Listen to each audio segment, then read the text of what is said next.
CNN نے parade کو امریکہ اور اس کے حریفوں کے لیے ایک میسیجنگ پیغام قرار دیتے ہوئے یہ لکھا ہے کہ یہ پریڈ ہتھیاروں کی نمائش سے کہیں بڑھ کر والادیمیر پوتن اور کم جونگ ان کی چین کے ساتھ یکجہتی کو واضح کرتی ہے، اور یہ یقیناً امریکی صدر اور عالمی رہنماؤں کے لیے کسی چیلنج سے کم نہیں۔ CNN نے اپنے ایک اور تجزیے میں ملٹری پریڈ کو اس نئے عالمی نظام نیو ورلڈ آرڈر کی جانب پہلا قدم قرار دیا ہے کہ جس کا خواب چینی صدر شی دیکھ رہے ہیں۔ جس وقت یہ پریڈ چل رہی تھی، صدر شی صدر پوتن اور شمالی کوریا رہنما کم کے درمیان بیٹھے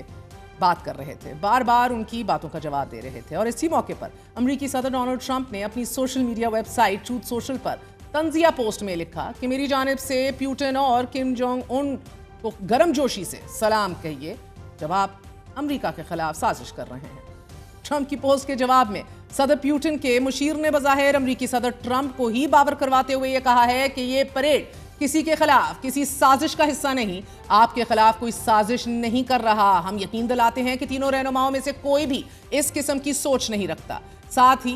میں بس اتنا کہوں گا کہ دنیا کے سامنے امریکہ کا کردار واضح ہے، بالخصوص موجودہ صدر ٹرمپ کی انتظامیہ کا۔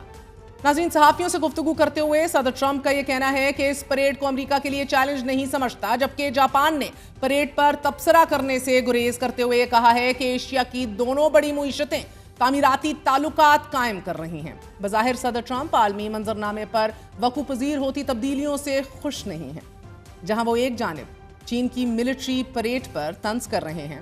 وہیں دوسری طرف ٹرمپ کا بھارتی وزیر اعظم نریندر مودی پر غصہ بھی کم ہونے کو نہیں ہے۔ اوول آفس میں صحافیوں سے گفتگو کرتے ہوئے صدر ٹرمپ نے کہا کہ بھارت طویل عرصے تک امریکہ کے ساتھ یک طرفہ تجارت کرتا رہا اور امریکی صنعت کاروں کو نقصان پہنچاتا رہا ہے۔ بھارت نے زیرو ٹیرف کی پیشکش کی، اب یہ پیشکش بھارت کو کئی سال پہلے کر دینی چاہیے تھی، اور اب میرا بھارت پر عائد ٹیرف کم کرنے کا کوئی منصوبہ نہیں ہے۔ امریکی صدر کی بھارت سے ناراضی اور بھارت کی عالمی منظرنامے پر سفارتی تنہائی اور آئسولیشن کے بعد بھارت میں یہ بحث شروع ہو گئی ہے کہ کیا نریندر مودی کا 11 سال پر محیط اقتدار اپنے اختتام کی جانب گامزن ہے۔ پاکستان اس وقت روس کے ساتھ تعلقات بحال کر رہا ہے، چین اور ترکی کے ساتھ مضبوط تعلقات قائم ہیں، امریکہ کے ساتھ تعلقات کو ملٹری لینس کی بجائے بزنس پارٹنرشپ میں تبدیل کر رہا ہے، مگر بھارت اس وقت caught between the devil and the deep blue sea کی حالت میں پھنس چکا ہے۔ امریکہ بھارت سے ناراض ہے کیونکہ روس سے تیل بھی خریدا جا رہا ہے، اور اگر بھارت روس سے تیل خریدنا بند کر دے تو اربوں ڈالر کے نقصان کے ساتھ ساتھ بھارت